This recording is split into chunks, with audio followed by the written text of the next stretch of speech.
The mind is all and everything. Hmm?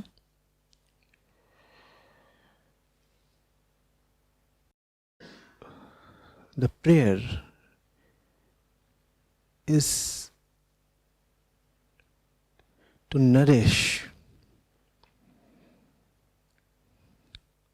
the right and auspicious parts of the mind.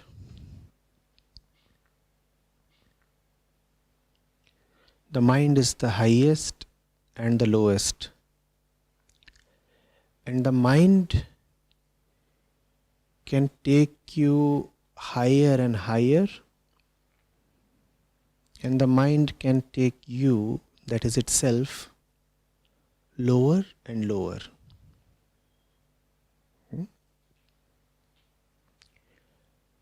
Gods refer to the forces inside the mind itself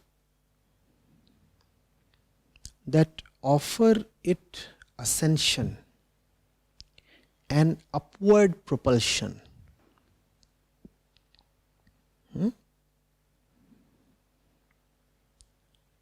And conversely,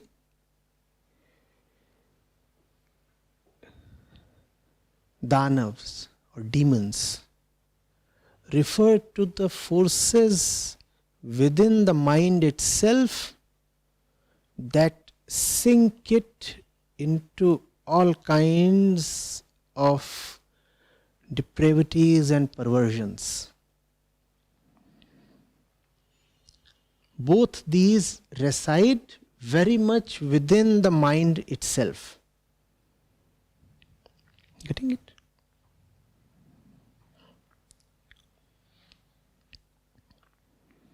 There is a very famous verse in the Amrit Bindu Upanishad. It says, the mind is its own best friend and own worst enemy. Your best friend and your worst enemy are not at all outside of you. Since you are all and everything, therefore, your friend is within you, and so is your enemy.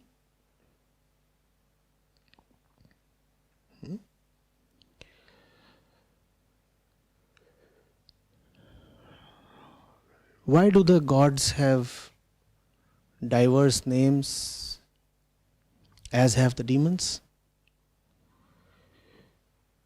Because there are various kinds of forces within that help you. And there are various kinds of forces within that drown you, sink you, depress you. There is no God out there somewhere. The prayer is to oneself. It's a kind of reminder to oneself.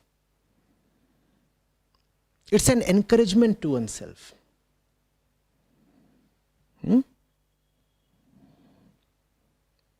It's a monologue. You could even call it a pep-up talk to oneself. There's nobody anywhere else. It's a soliloquy.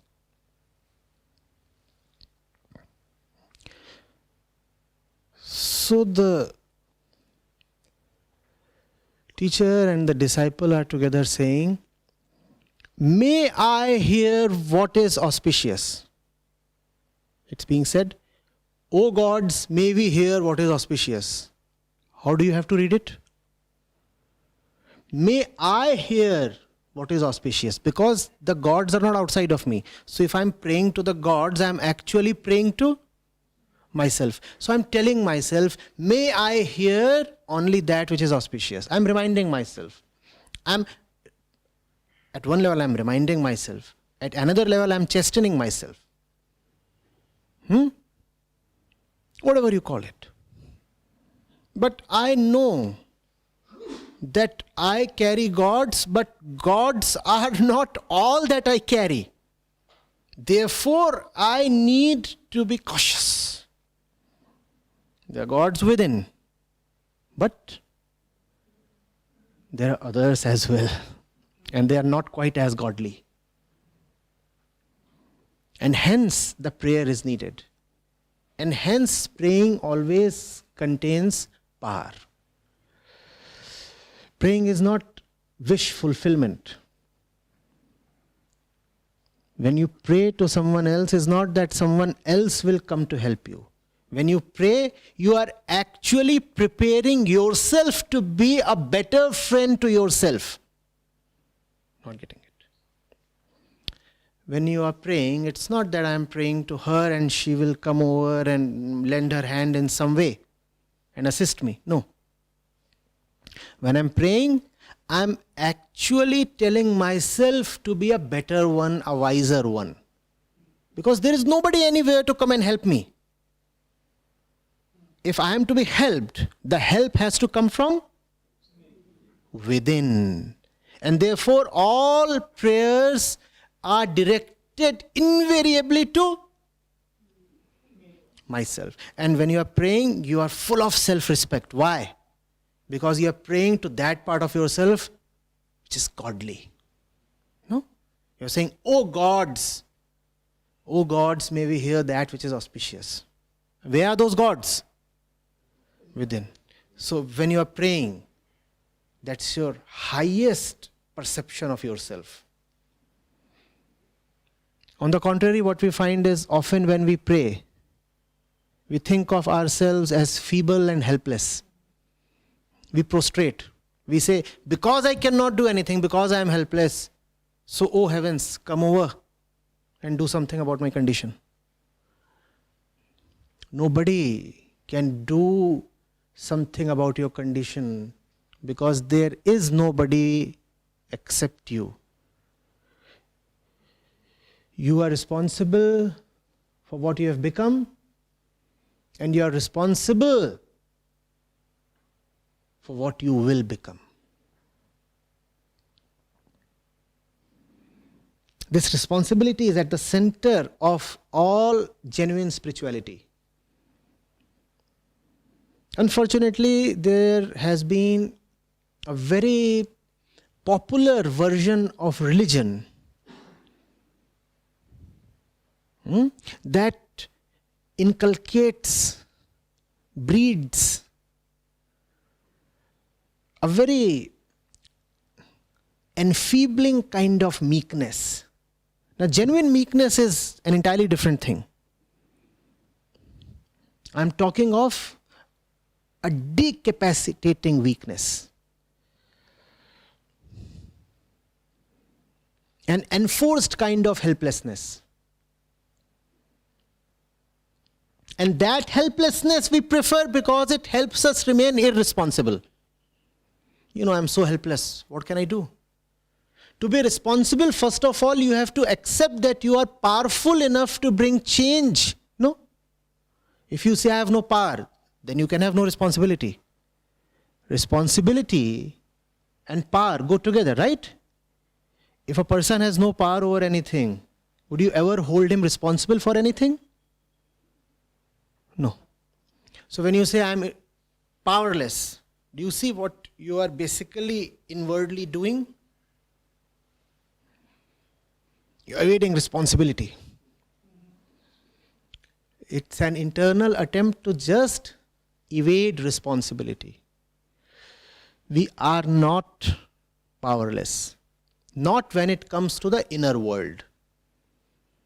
Obviously, when it comes to this, then your power is limited. But you have infinite power when it comes to how you are within. Your internal world is entirely your own sovereign territory. And if you do not acknowledge that, then you have some vested interest in remaining helpless. Right? So kindly don't distort these verses. Kindly don't upend the entire purpose of the Shanti part. All these gods are there. Yes, in the Vedic pantheon, there are hundreds of them. But it has to be understood what all of them essentially represent. Right? They represent the goodness within us. Will you remember this? What do all of them and what does each of them represent? Some power within us. Some power that is worthy of admiration, even worthy of worship. But if you will pray to Varun and hope for rain, it's not happening. Or is it? No, it's not happening. Because you have just not understood who Varun is. If you will worship Agni and hope that your room will get heated, that's not happening. Agni represents something within you. Right? Something that has energy, something that has brilliance and illumination, and something that purifies, and something that reduces to ash everything that is vulnerable to destruction. That's what Agni represents. No point worshipping Agni as some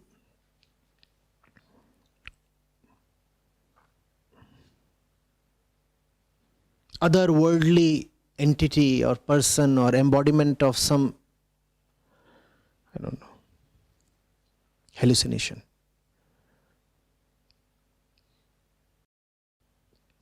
Getting it? Right. O gods, may we hear with our ears what is auspicious. Do you see the choice involved here? I have the choice to lend my ear to all kinds of garbage. And I have the choice to lend my ear only to that which is auspicious. No, I'm praying to myself. I'm begging, please be careful, because I know your tendencies. I know. While you have the power to live rightly, you also have the demons lurking within. So please be careful.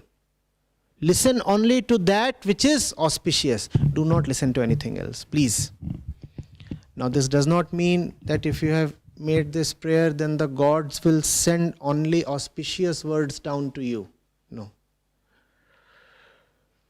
The world will remain full of everything as it always has been. Stuff auspicious and stuff grossly inauspicious as well.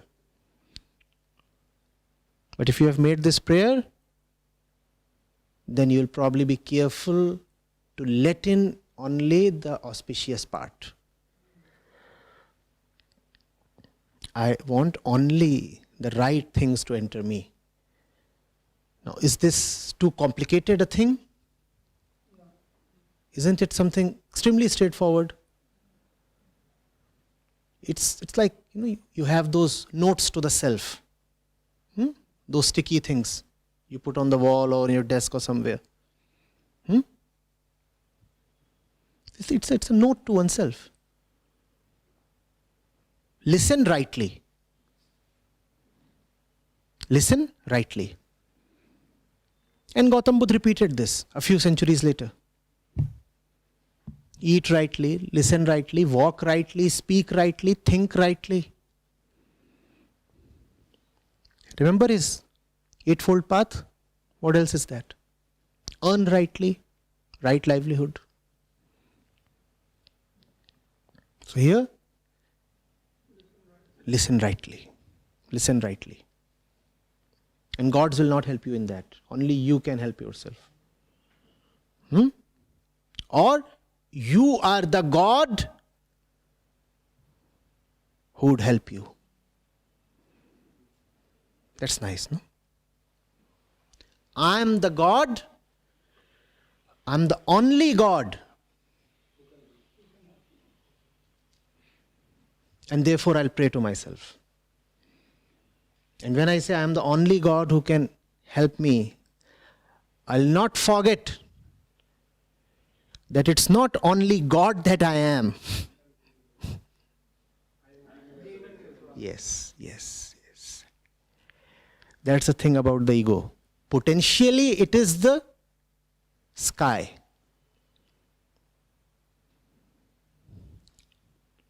And potentially it is the deepest, darkest hell as well.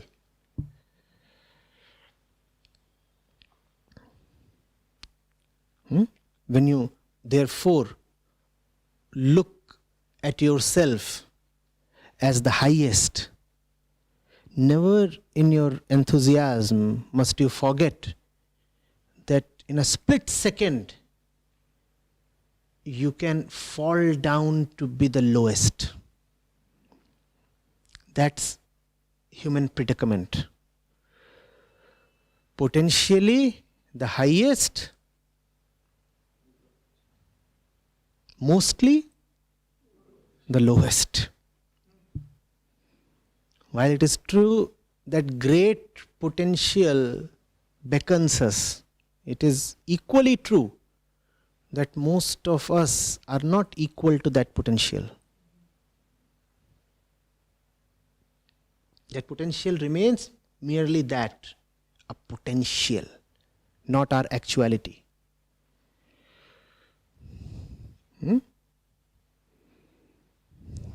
Are we together?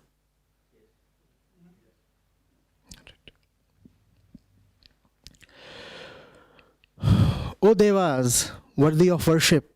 Oh, that's so beautiful. Worthy of worship. You don't indiscriminately worship anybody. Please. O you, the ones worthy of worship. You see the beauty here? Do you see the rigor here? You are not profligate in offering yourself. Because when you bow the head down, it has to be something immensely significant. Your head must respond only to worth. What do I mean by the head? The ego, the sense of self.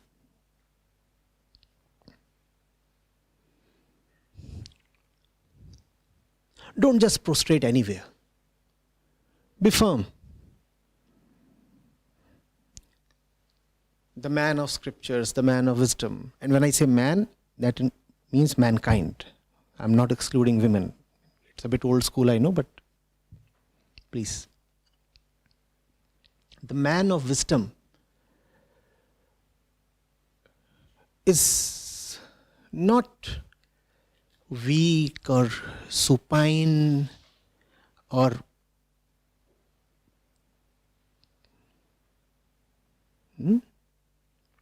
spineless. He's a firm fellow.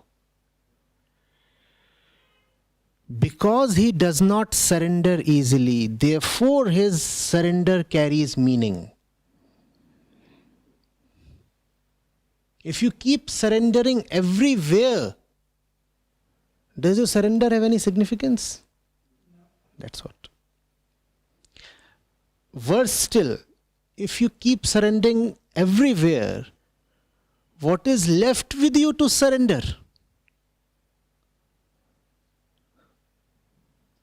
Morning till evening, you kept surrendering at your home, at 5 places in your office, at the market, in front of the television. 40 times you surrendered, as most of us do. And then in the evening you rush to the temple and you say, oh God, here I am full of samarpan. But then there is nothing left in you to surrender. What will you offer now? Whatever you had to offer has already been offered. The glass has nothing. What will you offer the gods now?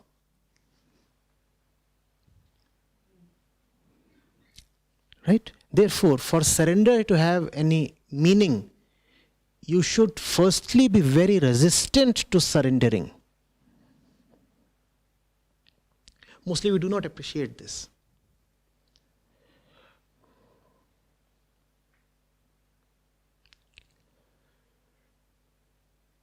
We think of the man of wisdom as someone who just goes with the flow.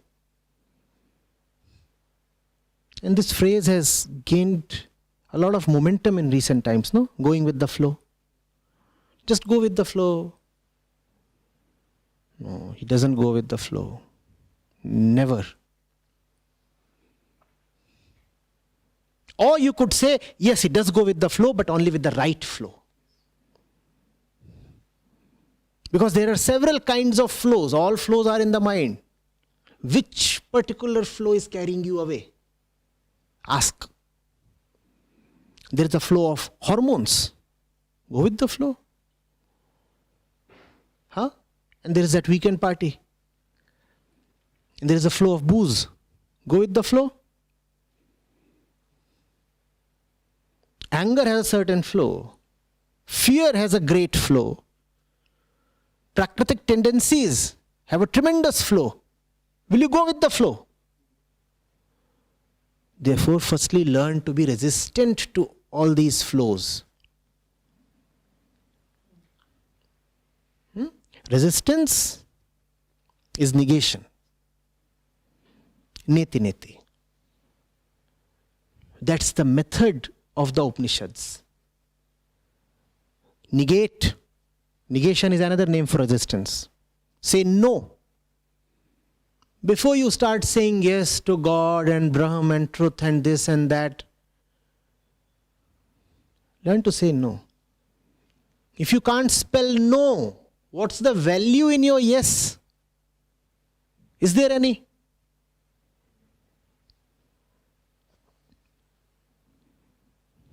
And yes is so beautiful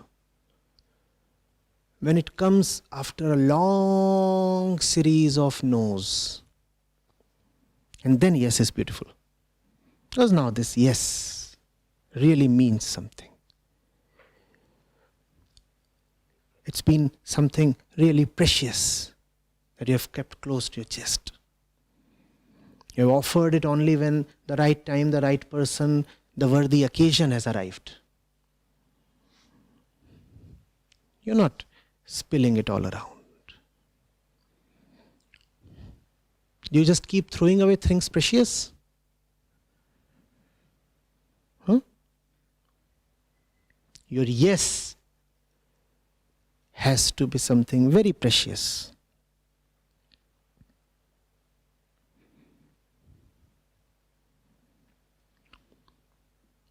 Getting it? Oh, gods worthy of worship, may we see with our eyes what is auspicious. May we hear what is auspicious, maybe see what is auspicious.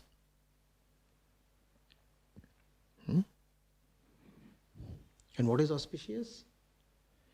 That which is godlike. I'm praying for auspiciousness to gods, and what is auspicious? That is contained in my prayer to the gods. What is auspicious? That which makes me look upwards to the gods. I could have looked downwards as well. No? That upward glance is auspiciousness. And I have the choice to look that way or look this way. Mostly we prefer to look this way. Looking this way is inauspicious. You have one life and it's meant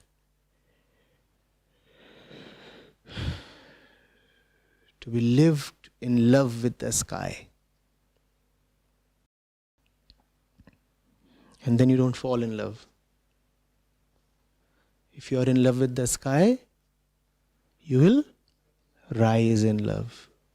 We fall in love because our love is just this glance, looking downwards. What does this downward glance really mean? It's a symbol. The earth is there. What does the earth represent? Your biology, the soil you come from. Mostly, our love is biological. And therefore, it only drags us down. In most cases, love is not an enabler. It's rather the biggest load and disabling influence on one's life. It need not be. The saints have sung of love. Therefore, love potentially can pull you up. Why does it not?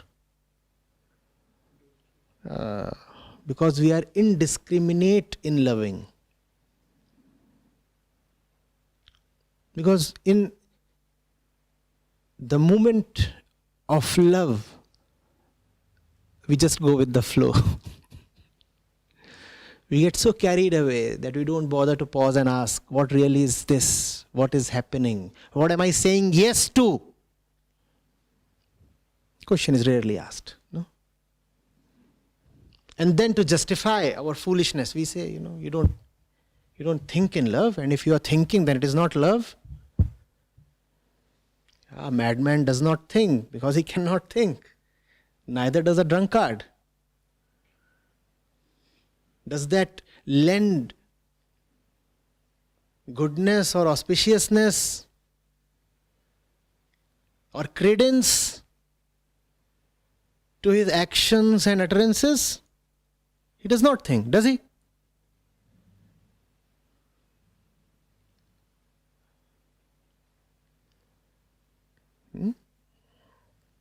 Remember the upward glance. Can you look up to the one you love? Equally, you must be able to look up to the one you worship.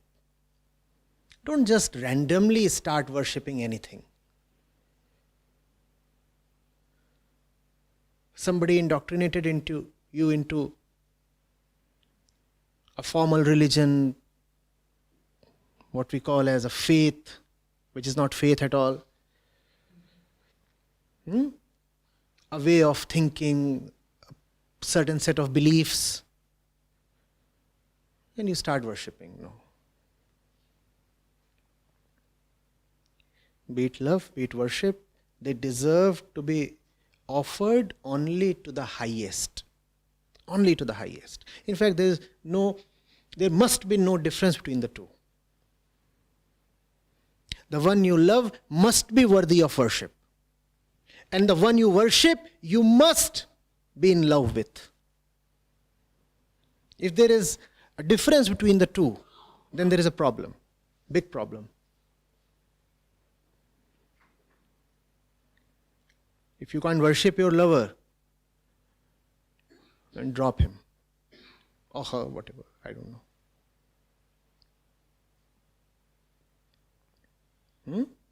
And if you can't love your gods, those gods must be thrown away.